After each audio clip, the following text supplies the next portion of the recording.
through.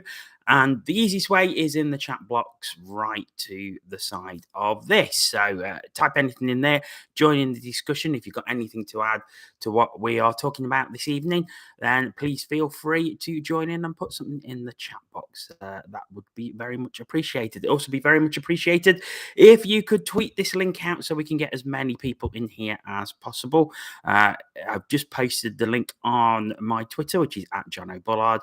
A retweet would be very much appreciated, or if you share from the sharing link just down below this video. We've got quite a few questions tonight. Couple around GB, as you might expect, with the squad for the World Championships being announced today. We've also got quite a few Panthers questions, as you can probably understand, and then some other general hockey questions as well, and also questions surrounding the playoff finals weekend. So it's going to be quite a mixed bag this evening. Plenty of questions coming in, so thank you very, very much for that, and for those who have sent them through the day. They are very much appreciated, and they give us something to talk about and a show to put out there. So thank you to everyone who sent a question through. So we will crack on and start with a question from Stephen McBlain, who is a Belfast Giants fan. And this is regarding Great Britain. So we'll start off with the Great Britain squad. And he says, I've noticed Ollie Betteridge has been selected for the GB team, even though he's on the long-term injury list for Panthers.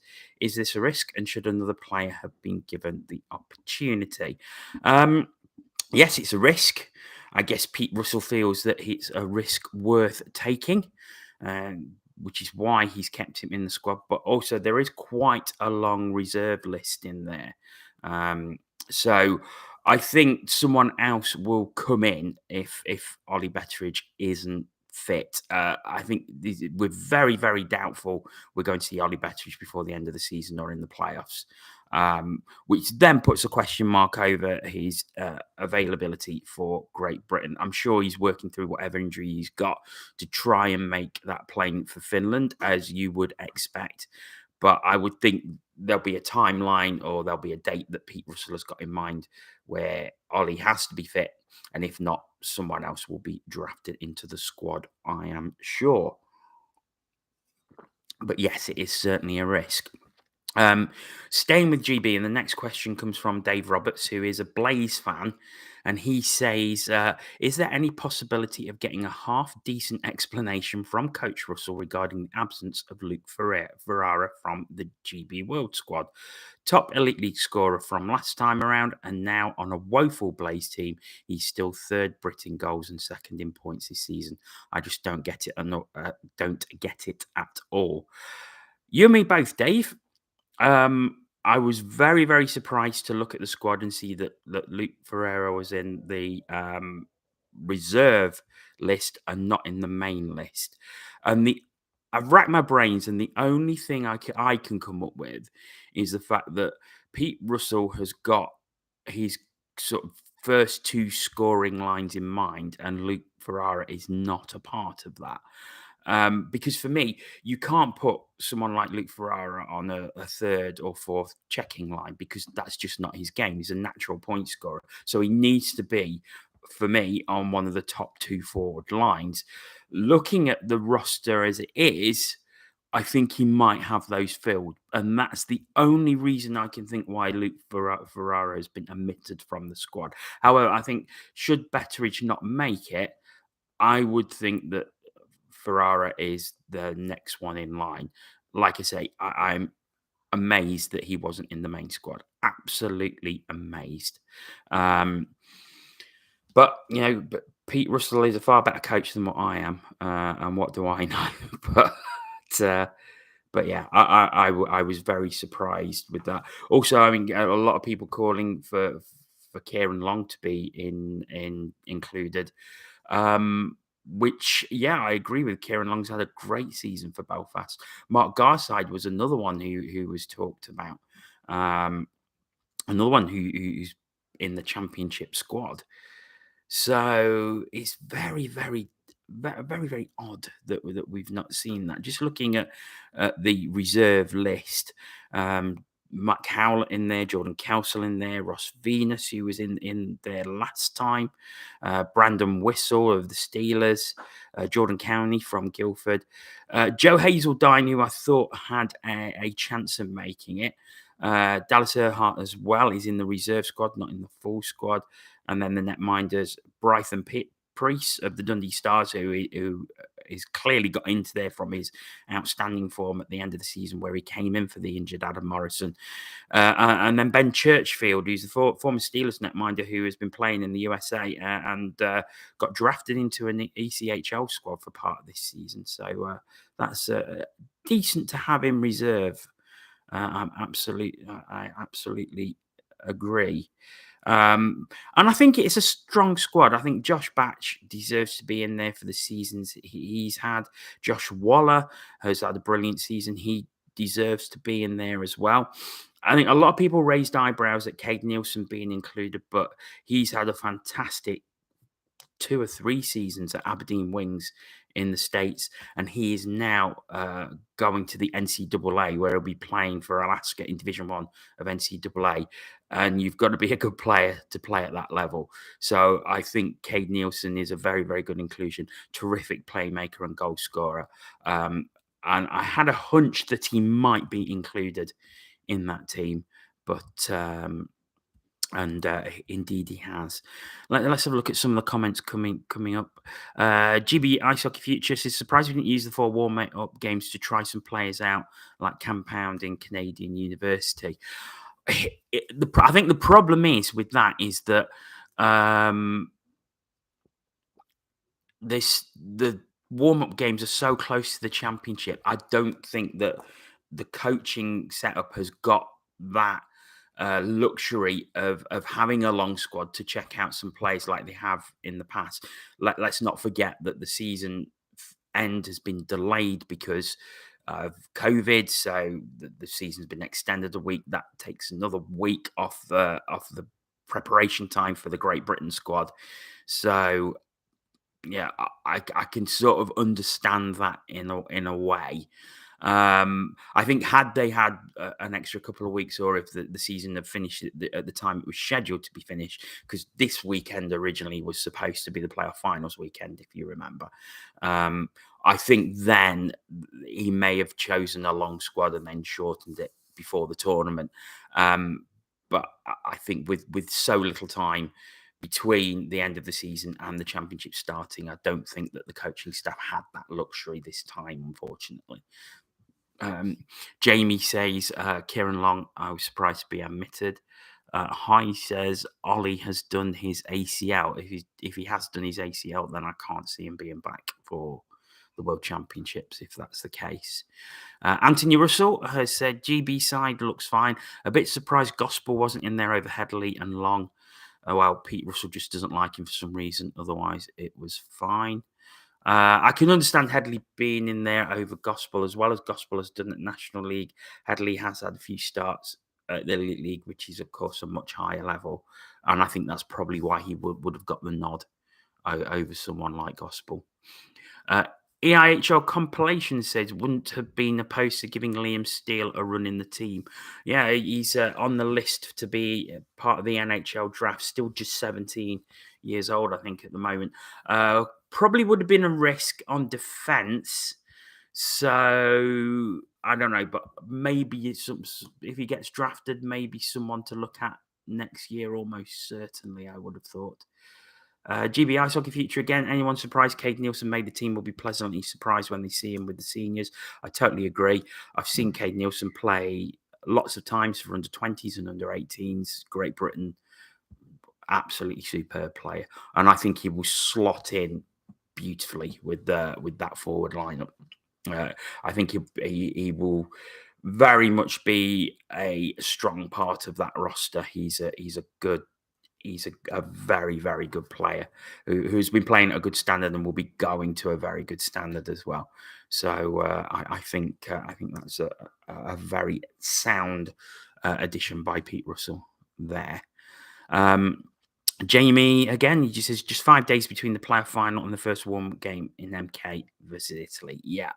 And I think that's why they've had to go with their final squad rather than choose a long squad and maybe give a couple of players the opportunity to stake a place in the team, which is a shame, which is a real shame. Anthony again, Nielsen in the squad makes sense to a point. Get him around the squad now for when the time to step up really comes.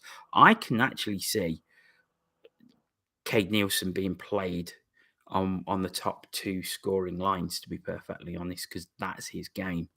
If I have a look at that team again, so just looking at the forwards there, Scott Conway's going to be top line without a doubt. I would think Robert Dowd will be.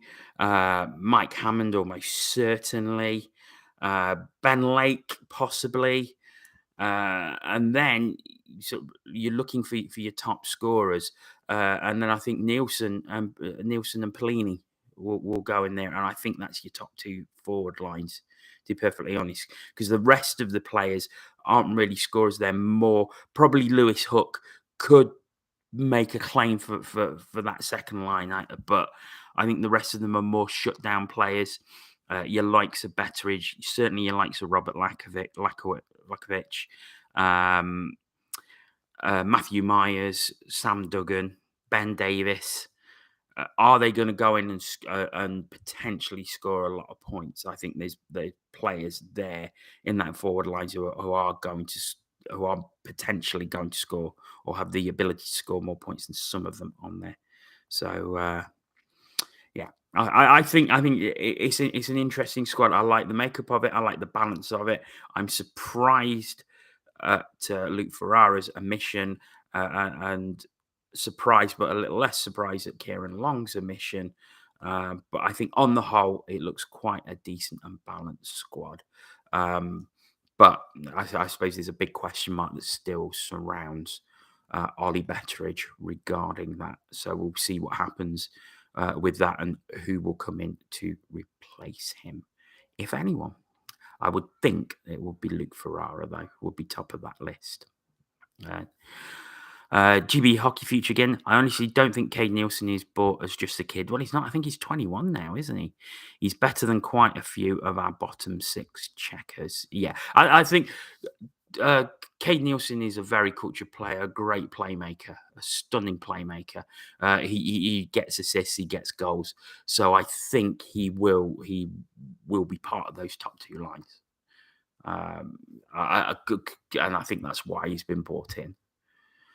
High-end predictions for Guildford v Panthers. I'll come to the playoffs a little later. I've got a question about that, so stay tuned, and I will mention that.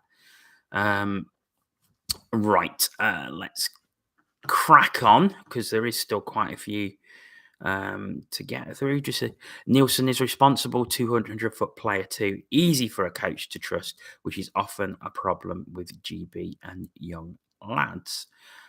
Yes, I think he is easy for a coach to trust, and seeing as one of the assistant coaches is his dad as well, who no doubt trusts him immensely.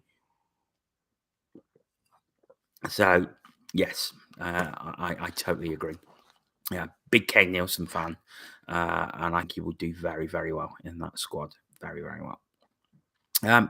Next question comes from David Stevenson, who is a Panthers fan. He says, do you feel Panthers fans will be able to put the rivalry and history aside if Panthers were to sign Mathieu Roy? And would you like to see him in a Panthers jersey, given his consistent goal scoring in the Elite League? Pure speculation on your part, I know, David, but I'd be more than happy to have Mathieu Roy in the Panthers team next season. Just looking at his stats this year, he's 33 goals, 26 assists for 59 points, 46 penalty minutes. He's outscored any Panthers player, so he scored higher than any Panthers player on the roster. Panthers highest is Jeremy Welsh with 17 plus 39 for 56 points. He's 13th overall in the Elite League. 14th overall is Christophe Boivin with 23 goals and 32 assists for 55 points overall. Mathieu Roy was 7th overall in the Elite League. So, yes, I'd be more than happy to have Mathieu Roy in a Panthers shirt. Maybe a little concern over his age. He will turn 36 in November, but he's still done the business for Glasgow. And if he wasn't to stay in Glasgow or wasn't to go to another elite league team, I'd be happy to have him. You, we'll talk about this a little more a little later, but with regards to Panthers, I have to look at players and say, right, would that player make the Cardiff roster? Would that player make the Belfast roster? Would that player make the Sheffield roster? Because they are the teams that we need to be competing with if we are going to have a chance of a league title. We are a long way from that at the minute, a long way. And I'll come on to that more later when will come obvious in some of the questions that I've had. But yeah, yes, anything that can improve the goal scoring and point scoring in for the Panthers, I would happily take, regardless of who they play for in the past or how old they are. If they are going to improve the team, and I believe Mathieu Roy would improve the team, yes, I'd happily have him at Panthers. Pure speculation though, because if he's happy at Glasgow, I'm sure he'll stay there. I'm sure Malcolm Cameron won't want to get rid of him. So we will see. We will see.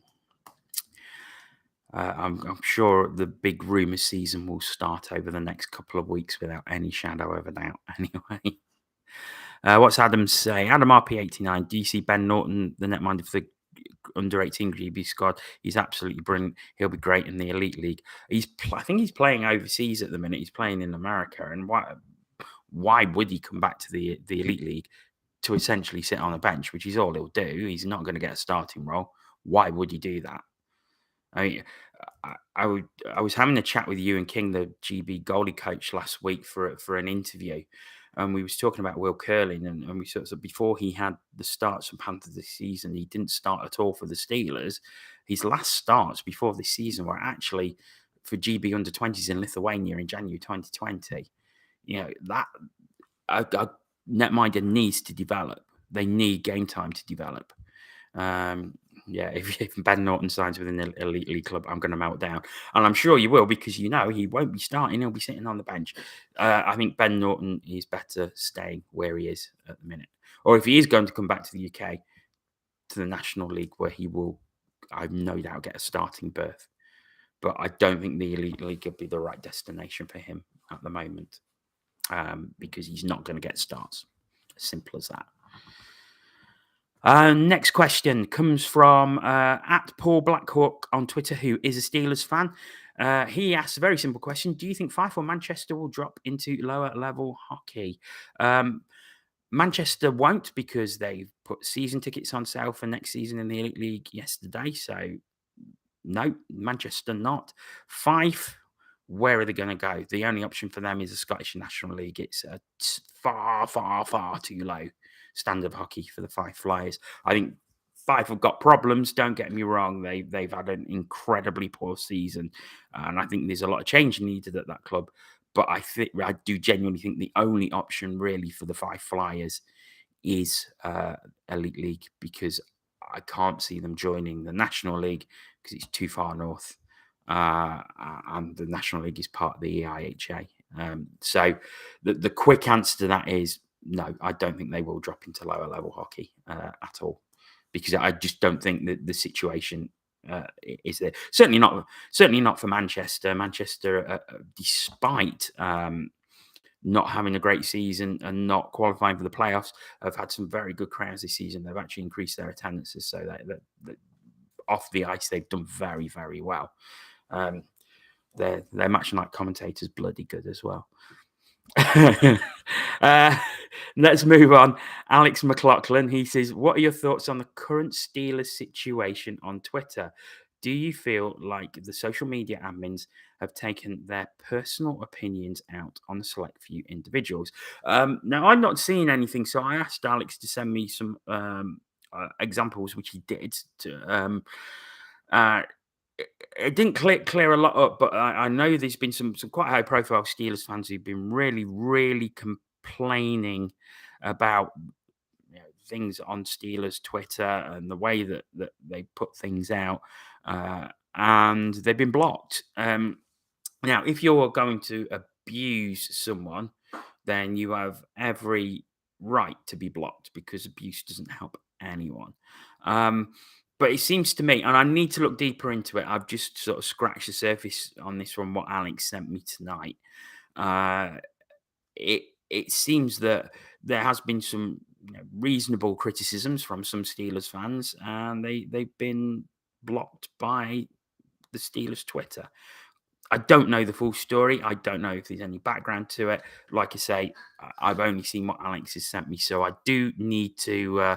I do need to be able to sort of dig a bit deeper into that, and I haven't had the chance prior to doing this today. So we'll look at that a bit deeper and probably comment on it a bit more next week. And if there's anybody else who can shed any light on that, I really appreciate a message on Twitter or a direct message on Twitter just to let me know what's going off, because I can answer that question with a little bit more authority and a little bit more knowledge then. But I tried to look for something. I couldn't really find much, but social media can be a bit of a minefield, so I need to be pointed in the right direction as where to look. So if somebody just point me in that direction, I would be very, very grateful. Tim Pot Club Socials. Thanks, Chris. Anthony, he says, Fife wouldn't be welcomed to the National as they're too far north. Manchester, there have been rumblings, though, but it feels unlikely. Then again, if we only officially have 10 teams so far, lol, nudge, nudge. Yeah, I think Anthony knows something. Jamie Bartholomew, unless there was a new league form BNL style, which could be a possibility due to the path to the Elite League is going down, but Fife will remain in the Elite League unless that happens. I totally agree. I think if there was a BNL league type league formed with less imports, I think not just Fife, I think that you could probably see a few of the shall we say, bottom half of the Elite League teams who that would be attractive to them. But one, is that sort of league going to be formed? And two, is it going to be anytime soon? Probably not. It's all speculation at this point. Okay, a few Panthers questions coming up, as you can imagine. Having been away for a couple of weeks, and the Panthers still trotting along in their manner that they have been this season, we've had a few Panthers questions from Panthers fans. A couple here that are very similar. So Sam, who is at 46233_Sam on Twitter, he says, what do you think is going to change at the Panthers during the summer? Whatever happens, I don't think it will encourage season ticket sales somehow. Club still seems to be on a slow downward spiral. I wouldn't say a slow downward spiral. I would say a rapid downward spiral at the minute. Craig Bondas, what's your thoughts on the way Panthers could be run next season? GM, director of hockey, coach, or another made-up way of running it? There should be a way the fans can have their say more.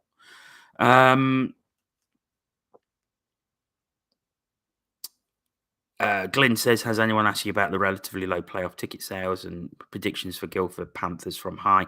Coming up later, I have got questions about that, so they will come. They will come a little later.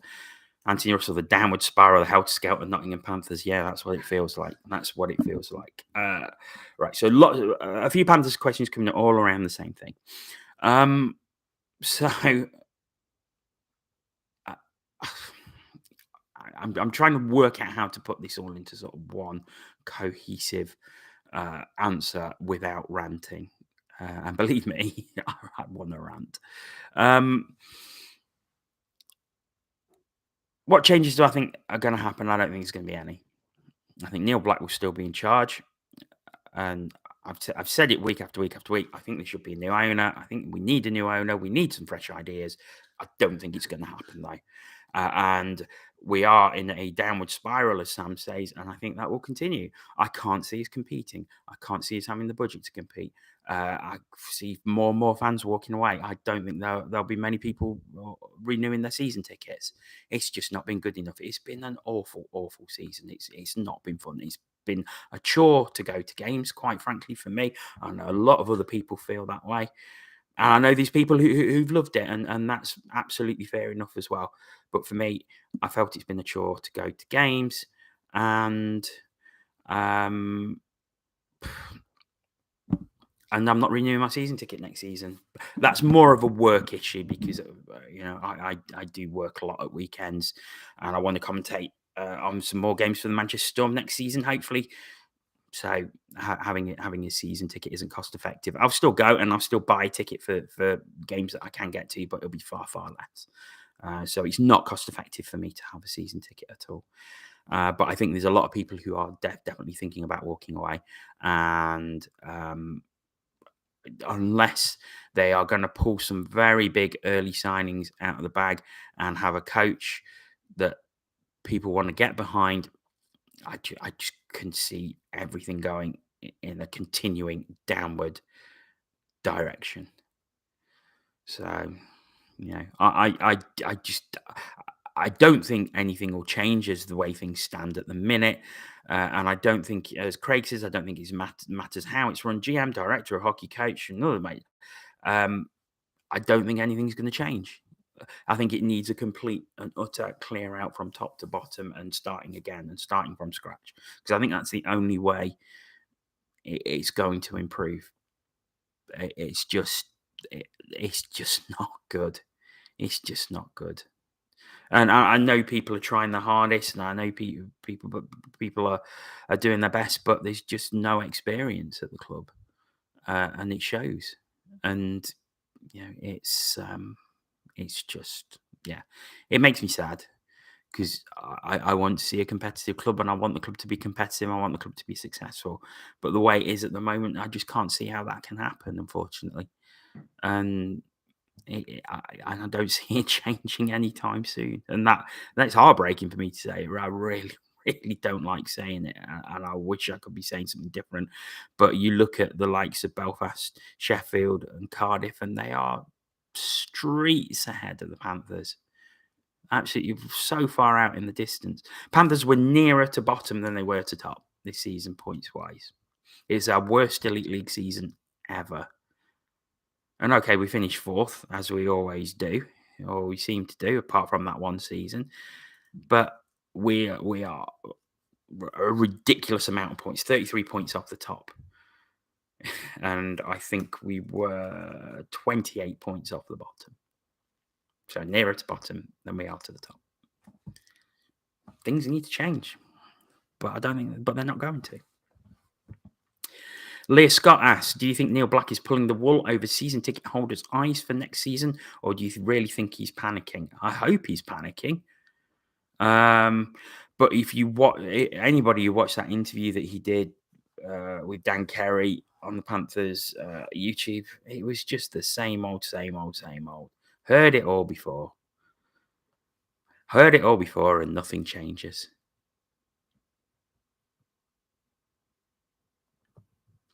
So he should be panicking, but I don't think he is. I think Neil Black is a businessman. As long as the money's coming in, I think he's going to be happy. But I can't imagine that the money is coming in droves like it used to, because crowds are in freefall. And I can totally understand why they are. Let's have a look at some of the comments before it gets too depressing. Glenn says, I think Black will fire Doucette. I actually think Doucette will walk out before that happens. Is my personal opinion on that. Andrew Williamson is, you have to have an attractive package to tempt people back, along with tempting people who are anxious after lockdowns. Totally agree. Hi says, I have heard from a trusted source that Freddie Black has taken over this season as a tester, but now Neil has seen how Freddie isn't doing well. Neil is taking it back next season. I don't. If that was the case, then I'm sure we'd have seen Freddie Black around a lot, and I'm not seeing him. So I'm not so sure how true that is. Chris Lovell, some of the season ticket prices are insane for the standard of play and product on offer. People are struggling financially, so clubs need to be realistic. I agree, but the cost of living is going up for everybody, and it goes up for businesses. And that's that's what we're going to see. That's what's going to happen, I'm afraid. I actually think that the Panthers season ticket price is quite reasonable at £400. I do think that is actually quite decent. Some of them are like over 500, and yes, they do include all games, but that is a lot of money to pay out at once. But yeah. Andrew Williamson, there must be a good hockey person around to take the reins of GM. You'd hope so. And there's plenty of talent. There's plenty of talent in Nottingham, plenty of hockey knowledge in Nottingham. You know, Bradley Brooks, what have Belfast done to put themselves streets ahead? They're a very professionally run organisation. Their recruiting is excellent. Everybody has the right job or knows their job. They're just a very good professional organisation, and that's why they are streets ahead. Anthony Russell, Neil Black doesn't panic. He took out the microchip that does that. Chris, winning culture and the whole Irish attraction helps. Yes, I would agree with that. I think Belfast is a lovely place. Northern Ireland's a lovely country to go and live, and that's got to be attractive to any potential import. Scott Conway helps. Yes, indeed he does. GB Hockey Future, what a signing he was. You can talk about JJ Pickenich, who has been another outstanding signing, but for me, and I said it at the start of the season, I think Scott Conway will be the signing of the off-season, and I think it has proved that way. Hi, says, yes, I actually hadn't thought that. I don't think I've seen Freddie either. No, nobody has. GB Ice Hockey Future, high season ticket prices to be able to afford all those British players. As we know, they demand the largest wage. Yes, I know that's very much tongue-in-cheek coming from you.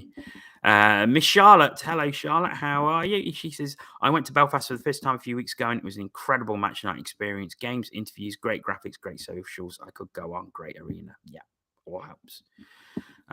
Anthony Russell, the Belfast top line is like Vanya Antonov in NHL 1 South. They're a cheat code. Yes, they are.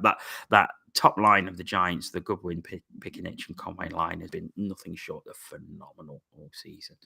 And I think they are, if I have a quick look, if I've still got the Elite League website open, which I haven't, but I can get that open very, very quickly and look at the stats of players. Pickenich top point scorer, Conway second. Oh, Goodwin was right up there. He was in fourth place, but he's gone down a bit. He's 1, 2, 4, 6.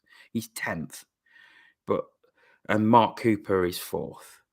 So 4 of the top 10 top point scorers at one club. That's why they won the league. Well, they won the league because they're the best team as well, but that is why they've won, because they are been an outstanding team. And quite frankly, I can't see anyone past them for the playoffs at the minute. But I'll discuss the playoffs a little more shortly. Adam RP89, who is on, I'm sure I've seen him. I think he's commented earlier.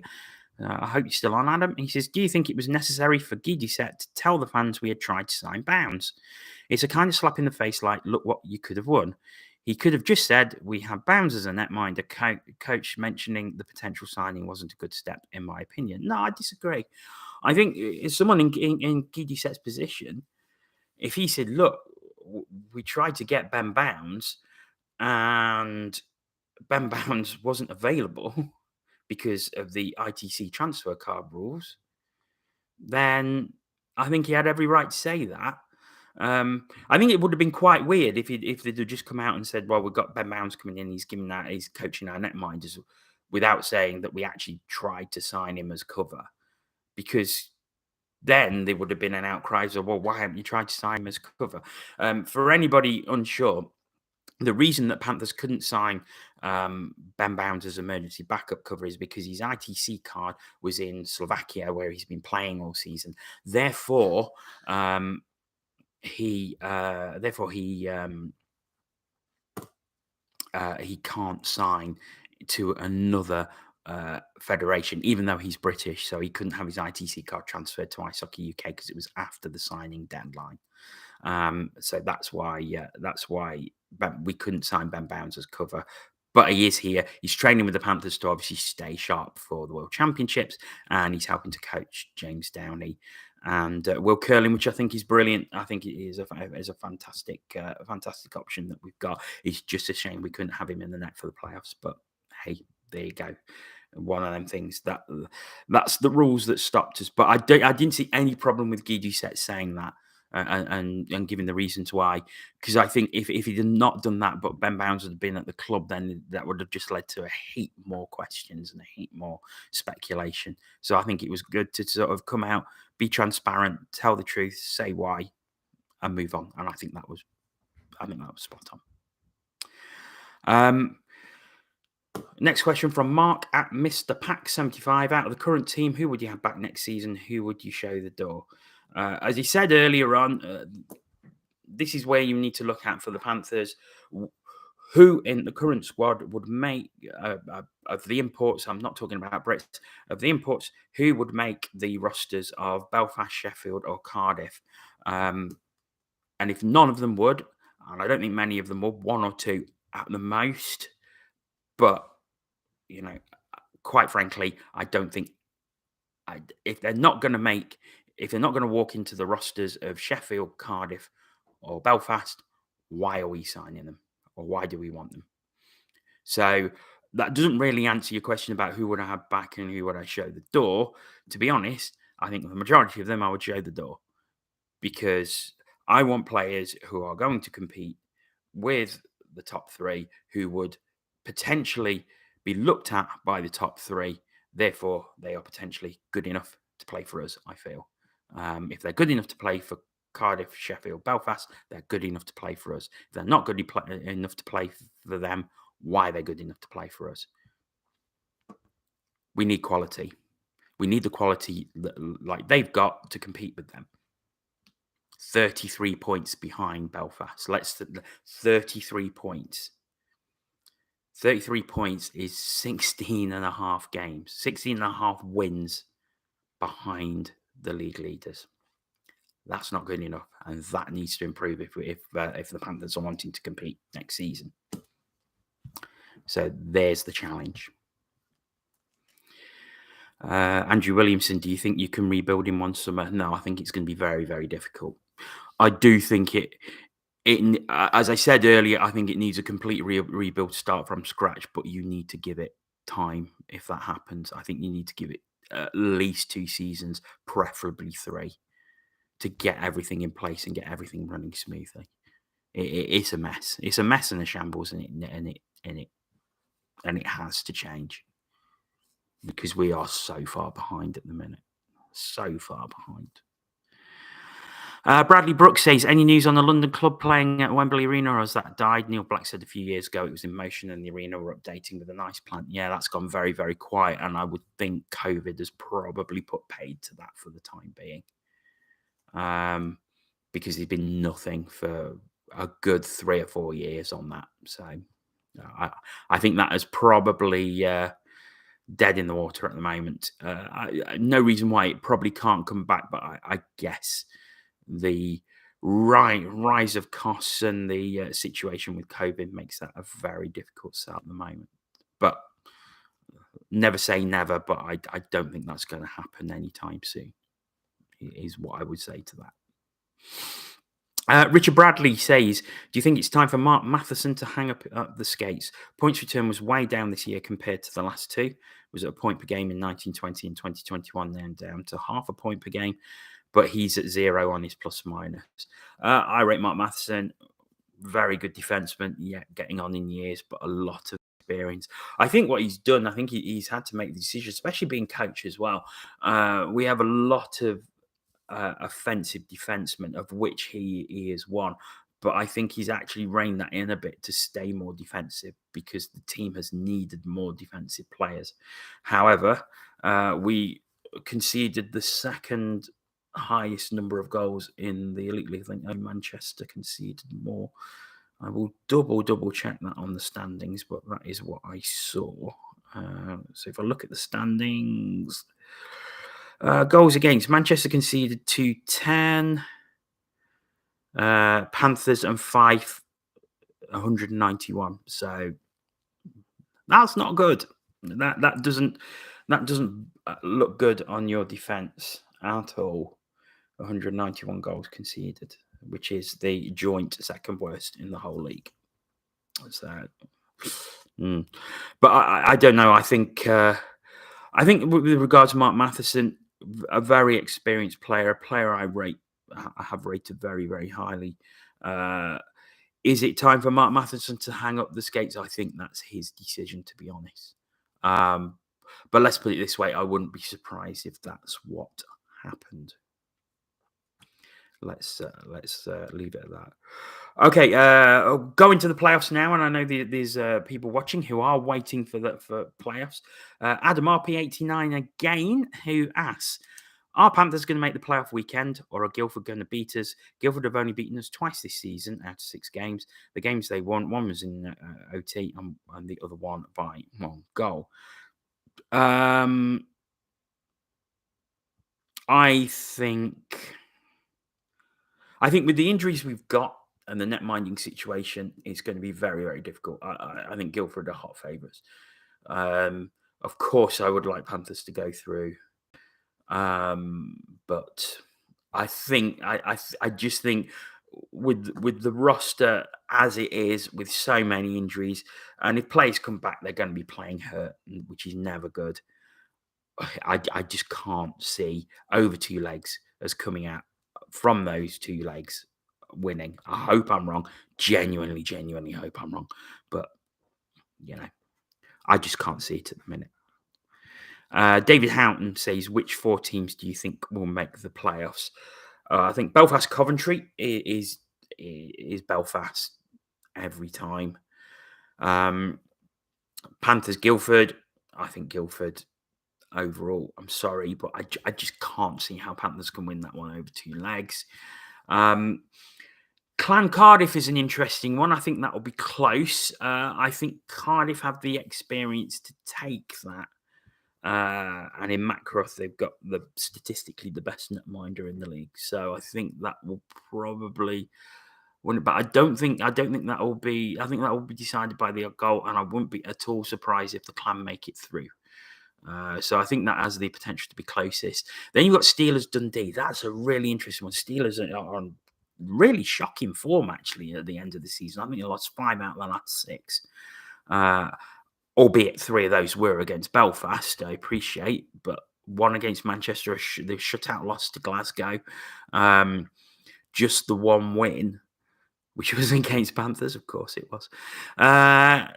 So I don't know. Stars are a good side, and I think they have the potential to pull off a shock. Steelers are going to be favourites, and I think they will overall over 2 legs go through. But again, I think it would be a close one. I think it would be a close one. So yeah, but I wouldn't be surprised if Stars went through. But I do expect Steelers to make the weekend. And I'm sure, and this will go on to our next question, that the Elite League are really, really hoping that the Panthers and Steelers make it through because, as anybody has seen, that graphic, and I tweeted it out last week, that the number of tickets sold for playoff weekend is quite frankly a disgrace. That's not me having a go at people buying the tickets. That's me having a go at the Elite League for their absolutely ridiculous pricing policy, which leads to Andrew Blandwick, who says, have the Elite League messed up with the pricing for the playoffs? Oh, God, yes, they have. And we talked about this a few weeks ago when the prices for it first came out. £115 is too much. No concessions is borderline criminal. And then day tickets put on sale, but at just half the price of the weekend tickets. It's shambolic. They have made an absolute balls up of that. And frankly, the map that showed the number of tickets available is no more than the Elite League deserve. Am I happy about it? No, because this is the showpiece event. It's going to be on television and it's going to look terrible if the arena's half empty. And I'm actually sad about it because the Elite League depend on that income that they get from playoff finals weekend to keep the league going. So there's going to be a lot of worry about that, I'm sure. So that's not good. it upsets me to see it as it is, but it's if they're going to put in a pricing structure like they have, then I'm afraid they're getting what they deserve. Because the other thing that annoys me is the fact that nobody has come out from the Elite League to justify what they've done. They've not come out and said why the prices are why they are, why there's no concessions. And I'm afraid, as those seating maps show, that's what's going to happen. Now, a lot will depend on who wins the games this weekend. And like I say, if Nottingham and Sheffield do get through to the Final Four, then it could be very different. But I don't think it'll be anywhere close to a sellout. Blocks 1 and 2 aren't even on sale yet. There's no temporary seating at the back. Yeah, it's normally I think the past pre-COVID, I think the past 3 seasons it was the weekend was completely sold out by this point. Completely sold out. It's not even close to being a sellout. 2 blocks haven't even gone on sale yet. Look at the Panthers blocks, half full. 3 blocks, only half sold. Panthers blocks, 3 blocks would sell out by lunchtime of the second day of pre-sale. So, yeah, it's... So, yes, to answer the question, they've completely messed up with the pricing. And in a way, I hope that the Elite League reconsider their pricing policy for next season. I think they're going to have to. But I really hope they do. I really hope they do. Let's head to the comments. Andrew Williamson, are you going to the playoffs? No, I'm working at Trent Bridge at the cricket. So, no, I'm not going to the playoffs. I will probably go to the pub on the Sunday night and join in the party, but I'm not going to the games at all.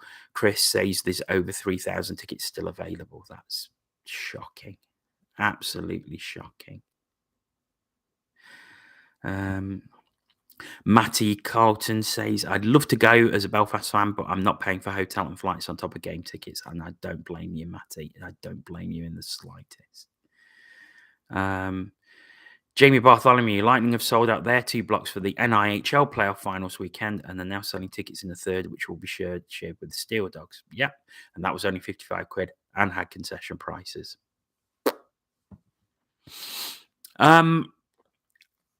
So, yeah, it's a mess. It's a mess.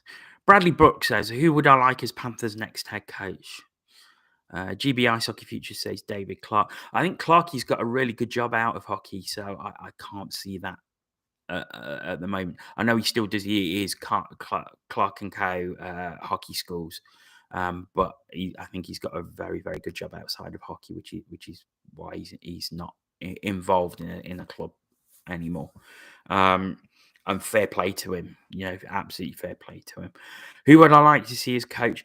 To be honest, I'd like to see other things change first before we get a coach in place. I don't think there's any point in getting a really good coach in place while the club is as it is at the minute. I think things need to change first behind the scenes before we get a decent coach who can take us forward. I think that has to change. First. Adam RP89, I reckon this season's been Panthers lulling the other teams into a false sense of security. Turns out we'll smash them all 100%. Yeah, I do like your optimism, but I think it's very much misplaced because I cannot see that at all. Right, pop any final questions in if you can. I've got one more that has come on direct message from my good friend Chris Lovell, who's been on. I mean, he could have made it easy for me and put it in the chat, but no, he has to put it on a DM on Twitter, honestly. So, Chris Lovell, a bit of a late one. Given how close the league has been in recent years with a handful of games left at that point, should we have dropped the 3-point system rather than a regulation win rule?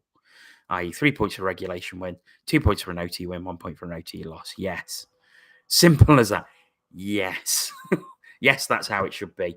I think it should, because I think it's ridiculous that you still get 2 points for a regulation win and you still get 2 points for an overtime win. I think they should be separated. Plus, then it gives teams the impetus to go for that extra point in regulation time.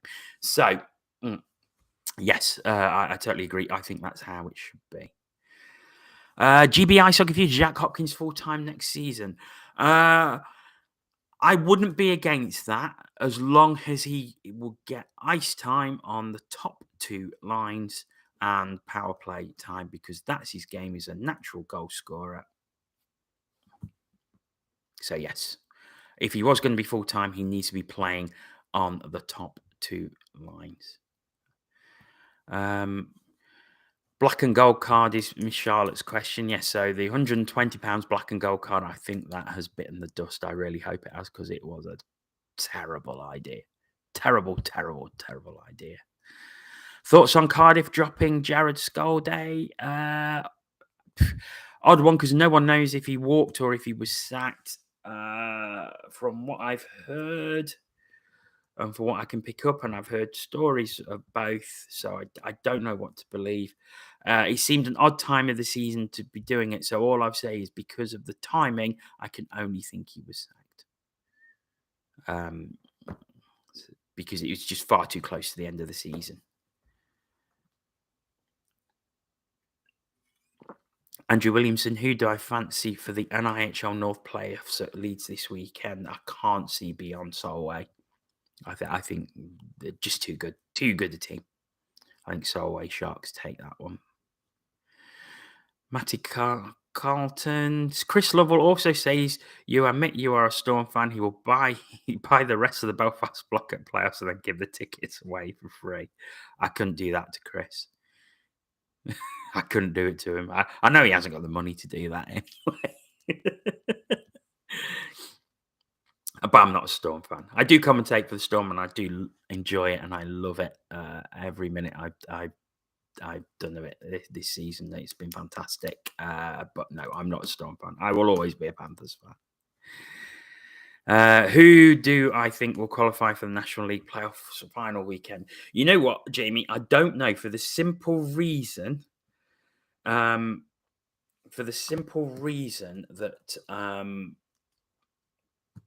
I was looking on the IHA website to look at the results and see what was happening, and I couldn't find anything. And I've been working.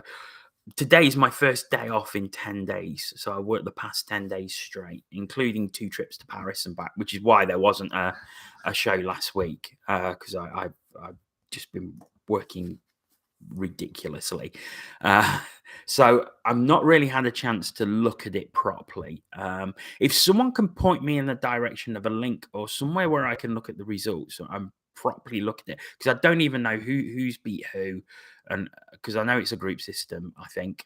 So I can't even make that call without knowing what the results are. So if it's still going next weekend, which I think it will be,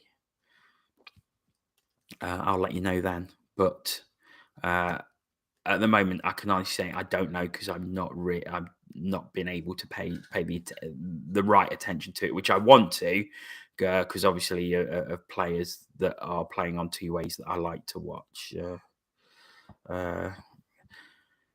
Don't ask Jono. The EIHA site has the results, but one single table for a competition. Is there a link that I can see that someone does? Currently, it's safe to say Leeds will not be making it. Oh, really? That's a surprise, because I would have thought they'd have been dark horses for the competition. I think Steel Dogs, I think, would have a chance, because they've obviously got the cup pedigree, having won the cup. But I think it's difficult to see beyond Telford. Telford, very, very good side. Swindon, possibly. I don't know. So we will see. I'll find it and DM to you. Thanks, Anthony. Andrew Williamson says Telford as well. Yeah. Right. Any more questions before I go? Just to remind you that, of course, if you want to listen to this, you can do it. It will be as a podcast. I did set record on Audacity before we started here, so that will be available as a podcast within the next half an hour or so. So yeah, if you want to listen to it, or if anybody is watching this bit and wants to listen to it on audio in the car or while they're on for a walk through their iPhone, smartphone, whatever, you are more than welcome to. It is available as a podcast as well. Okay, no more questions. Just a reminder to listen to Anthony Russell, who is on. He will have his What's Current stream from Banners on the Wall tomorrow at 8 o'clock, unless it's changed. I'm sure he will let me know in the chat if it has, but look for at Banners OTW on Twitter for that. That should go live at 8 p.m. tomorrow for all the National League chat. So, yeah, okay, I can't imagine what we'll talk about. I'm sure it will be very playoffs orientated. And I know there was an incident. I haven't seen too much about it, but I know there was an incident, and I'm sure you will talk about that. Right, I am going to toodle off at 55 minutes. So thank you to everyone who has joined in. Thanks for joining in on the comments, sending questions. As I say every week, without you, we don't have a show. If you don't send anything through, we don't have a show. So I am very, very grateful to everyone who has contributed and sent questions in. Thank you so much for watching. Thank you so much for joining in. I will be back next Tuesday at the same time, hopefully. But until then, if you are watching hockey this weekend, enjoy it. Stay safe. And I'll speak to you again next week. Take care, everyone. Bye-bye.